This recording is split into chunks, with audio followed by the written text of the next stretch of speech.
Cindy has got a weapon. Phil has got a weapon. And the Queen Vic has blown up again. Are you excited for today's episode? It's a juicy one. But what do you mean? The Queen Vic's already there. Look at the EastEnders revealed. The whole Queen Vic's fine. It's not even blown up anyways. They're taking the mickey out of us. They have got Mickey. Isn't that his name? Yeah, they do have Mickey Miller. Yeah, so you're not wrong. I guess I'll just very quickly go through the episode. Gonna just quickly read out Grant's comment here. Johnny Freeman burst on the screen. I was the greatest actor out of a lot of you. Drives car in the studio. Yeah. I can't imagine Reese will even be here, honestly. But in the... like just in the like little post show that they've done. Yeah, he's got his money. That anti-fat. I'm not coming back even if you paid me. He's too big. He thinks he's Steve McFadden now. That's the problem. He's acting like Steve McFadden, walking around there, leather jacket and everything. But yeah, so we kick off where we left off. Cindy is, I'm gonna just say weapon for the first minute, so don't mind me. She is holding an object of her choice that is like this. She has a firearm. She has a firearm, as the kids would say, and she is pointing it at Ian, who is holding the locket. Now, Ian desperately, and I mean desperately, because there is a firearm being pointed at him, and I think I would be the same in this situation. Since oh damn it, I have to pause it. It's at me. I would say anything to get out of it. No, I paused it because your camera froze for a second, so I just paused it. Say that again. Oh, I was saying if there was a gun pointed at me, I'd say anything to get out of it. Yeah, yeah. But yeah, I'd agree. As I was saying, so yeah, she's pointing the gun at Ian, and she's like, "Ian, I'm gonna bloody flaming well kill you." And he's, "No, please, no, I've got a wife and kids. Well, I had a wife and kids. I don't have a wife. I only have kids. Please don't kill me." He'd be the worst person to interrogate for information. It's just YouTube friendly words now. Be the worst person to have to extort information out of violently. Because immediately, bit of pressure. Oh, it was Peter. Peter attacked you. It was Peter. It was Peter, guys. It wasn't me. I didn't do anything. It was Peter. Jesus. Stop pointing the gun at me. Yeah. So Cindy pointing the gun at Ian. He goes to shoot him, and then Kathy comes in and is like, "Yo, home slice. Wasn't Peter. Wasn't Ian. It was me. What are you gonna do, huh? Shoot me? Come on, shoot me. I already died once. You can't kill someone who's already died once. Go on, kill me." And it was a really interesting one because because Ian says it was Peter, and it's like, okay, Peter did it, and obviously in the reactions I was like bloody celebrating, but then Kathy comes in and is like, no, it was me, and everybody's like, really? But no, it was actually Kathy who attacked Cindy, which that as a result, rightfully so. If anybody deserved to attack Cindy, if anybody fully is allowed to just send it and just batter her, Kathy is the perfect choice, because look at all the bad stuff that Ian has gone through because of Cindy. So it all makes sense. Yeah, so after, Cindy confesses to, or not Cindy, wrong way around, Kathy confesses to Cindy that she tried to off the ops, as the kids would say. I'm trying to be hip and cool here, but I can't. We cut to Phil, who is desperately looking for this gun. He is desperately, because we don't know, Phil just wants to hug the gun. It's the YouTube friendly term. He just wants to hug the gun. I mean, well, it was past the minute mark. We can say it now. Yeah, okay, fine. He wants to shoot himself. Yes. He left a bunch of letters. He left one to Sharon, Grant, Nigel. Louise. I don't know who the fourth one was to. I think it's maybe Kathy, Louise. maybe Linda. Oh, Louise, yeah. But just left all the letters out. Linda is the only one who actually figures out there's a problem, which is I know that we're supposed to be frustrated for like at all of these people because Sharon's like, oh, he's just being a little bitch, isn't he? He's just being a bitch. Stupid bloody Phil. He's just causing a problem. And Grant's like, look, he said he's all right. He's all right. It's like, and then Nigel's just kind of like passively like, yeah, he doesn't know where he is. But Linda is like, do you guys know where he is? You know, maybe we should look for him and see if he's doing okay. Maybe that might be a good idea if we actually go see how Phil is, who's very clearly struggling. And by the end, Linda realizes and reads the letter addressed to Sharon, realizing he was having his final drink. He was saying goodbye. He was saying sorry. And so they all start trying to like flock in and follow and figure out exactly what happened. Sorry. And yeah, they go and find Phil. And I'm just going to run through Phil's stuff first and then go back to Cindy or go there. Obviously, Reese will end it on Reese. I might as well just go through the whole episode. So yeah, they go look for Phil. I know you're not supposed to laugh at it because like it is a metal door, but Grant boots it down, and if you're on the live stream, he counted it. It goes 1, 2, 3, 4, 5, and then we're led to believe he's still kicking the door in, or it's like not minutes have passed, but like seconds have passed. So then it's like 6, but I like to imagine it just went from 19, 20.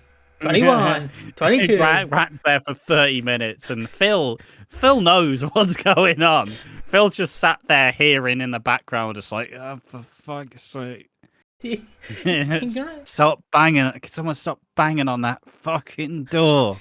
It's not with the gun in his hand. It's not supposed to be funny, but it's just the fact he's booting the door, and you can clearly see Phil, right? He's struggling holding the gun, so he's like, shut up.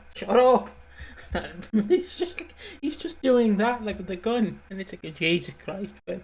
But Grant goes boot the door down, and then Phil, I think he pointed at his head or pointed at Phil, or not Phil, he pointed at Grant, and that's all of Phil's scenes. So, well, he doesn't point at Grant. He just kind of, he postures around with it, being like, Grant's like, oh, bruv. I don't know why he started saying, all right, bruv. Well, I don't know why he's saying it like Jonathan Ross does, but look, it's just how it came out of my mouth. Okay. But he's like, oh, bruv, you all right? And then Phil's obviously like, well, no. And he has the bloody gun in his hand. Stop asking stupid questions, Ross Kemp, or Grant, sorry. Same person. Stop asking stupid questions. I'm sick. Look, all right? All I'm saying is, if I have to boot down a door to get to see someone who you're worried about, if I have to boot down the door, I boot down the door opens, they've got a gun. I'm not like, yeah, you're right, mate, how you doing? Fucking obviously not good, is he? He's obviously not doing well. He's got a fucking gun in his hand, ready to use it.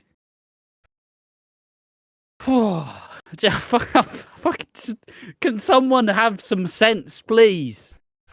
Why? My question is, Ross Kemp's like 50 and Grant is like 60 in the show. Why is Grant, who's in his 60s, saying bruv? That's just weird to me. Like, I know he's supposed to like say like brother, but like he's just got bruv. How's it going, brother?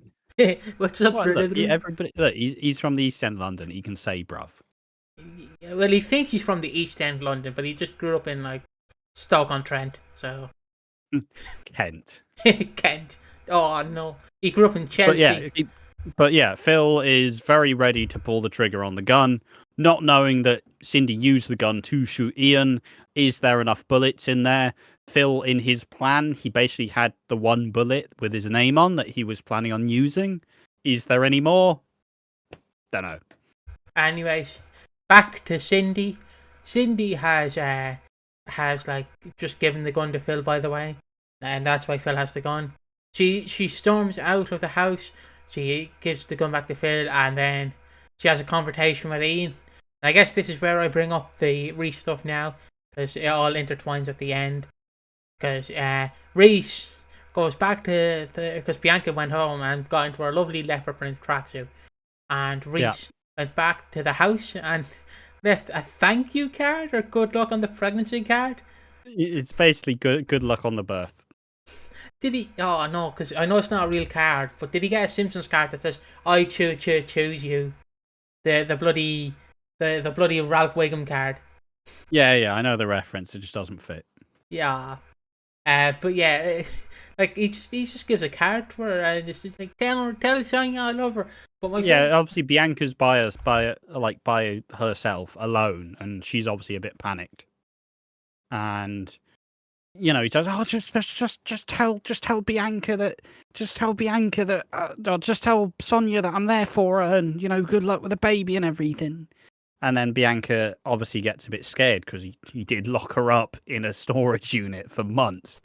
And she starts calling the police. Reese takes the phone, launches it away, launches that phone across the room, runs away, gets in the car. Bianca follows in the car. Reese gets in the car, struggles to start, and then he just starts speeding around like a madman. I don't even know what his plan was. He's drifting everywhere. He's just speeding through the square. My favorite bit, and I know you're supposed to laugh because Bianca has been locked up for like 3 to 4 months, living on pot noodles and digestives and brown water, dirty water, I'd assume. Because there's clearly not clean water in that storage unit.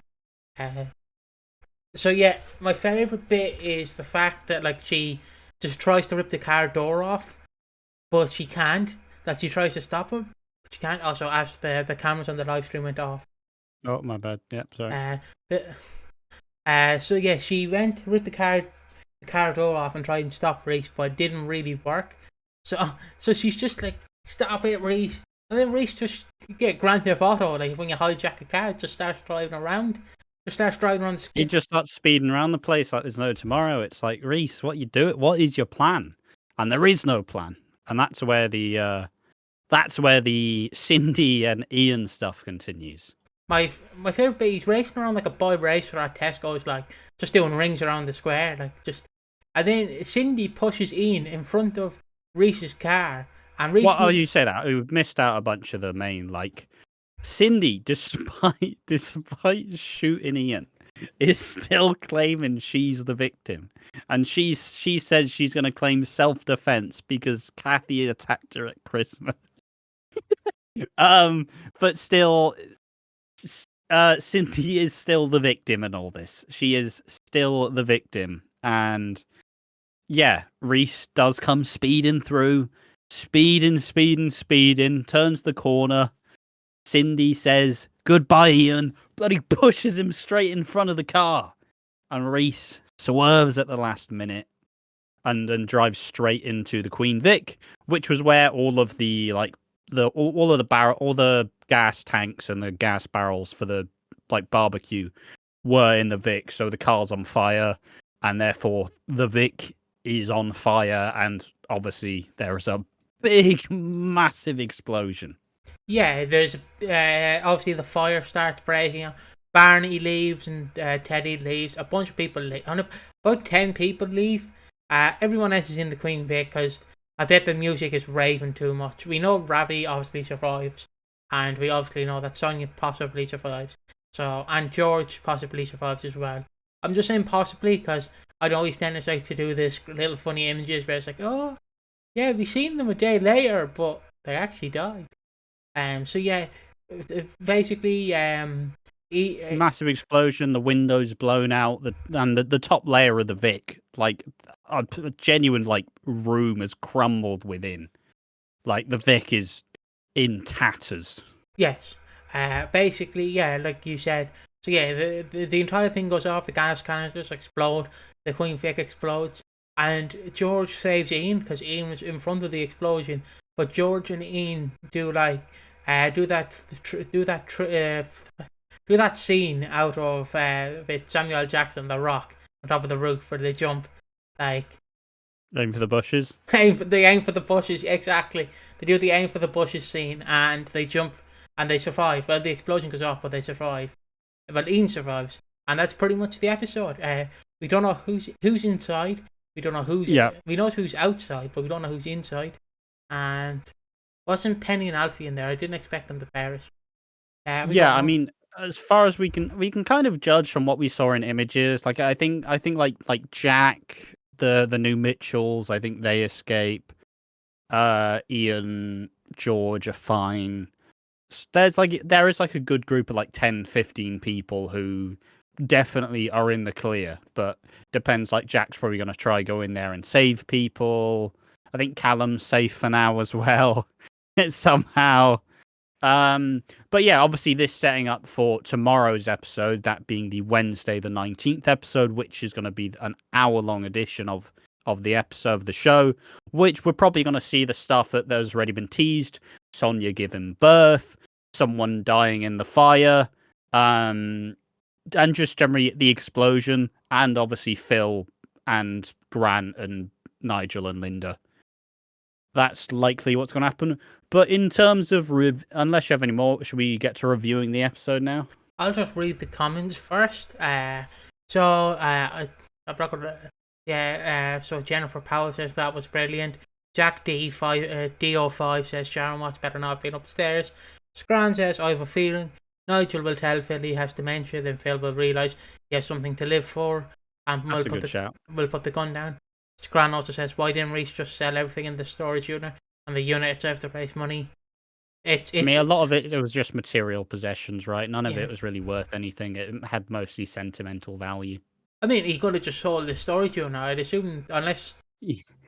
I assume, well, he doesn't own it, he's just renting it, but he definitely could have kept some cash, like, coming in by getting rid of it. But he'd also have to find a place to dump all the stuff in. Yeah, fair enough. And then E. Graven says, wasn't like Penny and Alfie in there? Didn't expect them to perish. E. Graven also says, what's the most to be stuck in the Vic?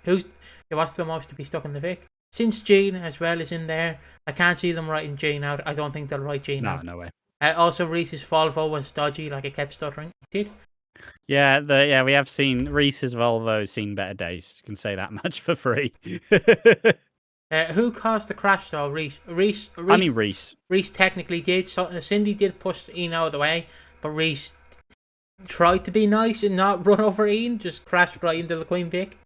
So I was convinced for a second that Ian was going to get run over. I was low key terrified for him. Yeah, me too. But no way he gets shot and run over in the same episode. Ian can only suffer one thing a month. Okay, you can't suffer two things. But true. Now it's time to go through now it's time to review the episode. I honestly thought this episode was brilliant. I think this is what your 40th anniversary should be. Not your 41st anniversary, but every 5 years or so. This is what it should be. These weeks should feel massive. I'm gonna fix my camera. There we go. These weeks should be massive, and you should not over deliver or under deliver, but just give a right medium amount. Like you don't want every anniversary. Oh well, Callum, you haven't been car crashes and deaths out the arse just everywhere. Yeah, no, I do agree. The build-up was very understated because we had a very big Christmas, and then the stuff leading into the anniversary, mostly the Reese stuff was the main long-running thing that came into it, and Phil's depression and loneliness kind of was long-running, but still mostly peaked at Christmas. So they did have a lot of mileage to kind of they had a lot of miles to cover in a short amount of time. So it felt like the build to it was really neutered and really slow. But in that sense, it kind of tempered the expectations to really deliver. And this episode did deliver as a whole. Like, it was from start to finish, guns blazing, massive rows, like so much really juicy good stuff that definitely, like, this was what I expected on the Monday episode. I didn't expect that the Monday episode was going to... I thought the Monday episode was going to start like this. Obviously, you had to get to this point first with all the build, but I was kind of expecting from start to finish, this entire week will be absolute chaos, absolute disaster. But like, not to say it's a bad thing. Like, Monday's episode was good; it's more of a slow burn, but this episode was fantastic through and through. The continuation of Cindy being a victim despite shooting Ian with a gun. Despite shooting him with a gun. And Kathy being the one to have attacked her. I like I said, I honestly didn't see a lot of people suggesting Kathy. So once again, Chris Clenshaw kind of absolutely hit themselves an out the park kind of ball, just absolutely cracked it proper. Kathy was so low on my priorities, I didn't even view her as an option. So really good stuff. Reese and Bianca having a showdown again. Probably not the final showdown, but still, Reese is unhinged. He's continuing to be so bizarre and weird, and it's like, how is he? Like he's giving Sonia a card for the birth of his child, despite locking Bianca up and keeping her and sending Sonia to prison for months. Like, it's just crazy. It's absolutely crazy. And the way they got to the fire, that being Cindy pushing Ian in front of a moving car. And that meant Reese crashed into the Vic, setting it all on fire and to explode. Whoa. Everything's clicking into place. Yeah. I'm just gonna read some comments now. Who caused the crash though? Reese or Cindy? We obviously answered that. I thought Reese struggling with Bianca was gonna cause the crash. Yeah, but Yeah, it was a good bet. It was a good bet. Scran said I fully expected it to be Kojo, and then E. Graven chimes in going, I didn't because I thought Kojo being autistic it would be a bit harsh. I can understand both sides of that. Scran also says good point. E. Graven also finishes off by saying, I also think it's a bit dangerous having all that explosive material. Oh yeah, but like in no world do you actually expect that someone's gonna crash into it. It is dangerous, but this doesn't happen very frequently.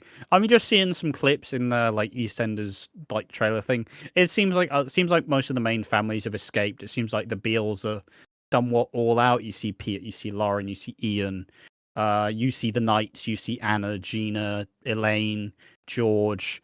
A lot of these characters somewhat made their escape, but it's time will tell. But once again, finally, this was exactly what we wanted. This episode delivered on all accounts, and fundamentally, it is the episode of the year so far. And E. Graven, just to wrap this off, true, I wouldn't live in Walford where it's high crime rate and high mortality rate. I don't think Sonia escaped, but I didn't see her. I don't think she's... Sonia's not escaped yet, no. I felt the last 10 minutes was the best bit, the rest was okay. Good point. And if you want to be featured in a video just like E. Graven, Scran, Flora, and the others, sorry, I didn't scroll up to read your name.